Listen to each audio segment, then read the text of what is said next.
Gate যাইবা? হ মামা জামু, উড়েন, ভাড়া কত নিবা? যা পারেন দিয়েন। না আগে বলো ভাড়া কত নিবা? মামা কইলামই তো, যা মন চাই দিয়েন, উড়েন, সমস্যা নাই। ঠিক আছে চলো।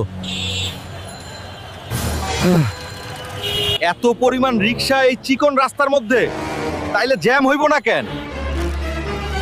মামা রাখো, এইখানে নামাও দাও। এই নাও তোমার ভাড়া 30 টাকা। মামা ভাড়া তো 30 টাকা না, ভাড়া হইছে 150 টাকা। ওই মামা, তুমি না কইলা যা মন চাই দিয়েন, এখন আবার কাহিনী কি এর? না মামা, ভাড়া 150 মামা, গরিব মানুষ ঠকায়েন না মামা। তো এই বালের কথা কইই তো মানুষের হোগাটা মাইরে দিতাছো। তুমি কইলা যা মন চাই দিয়েন, সেনে ভাড়া 20 টাকার জায়গায় 30 টাকা দিছি। এখন রাখলে রাখো, নাইলে আমি গেলাম। এইভাবে ঠকাইবেন মামা? এই হেডার কথা যদি আরেকবার কইছো, রিকশা তোমার হোগা দিয়া বইরা দিব কইলাম। ধরা খাইয়া গেলাম নাকি? যাউগা, অন্য মুরগি ধরন লাইগো।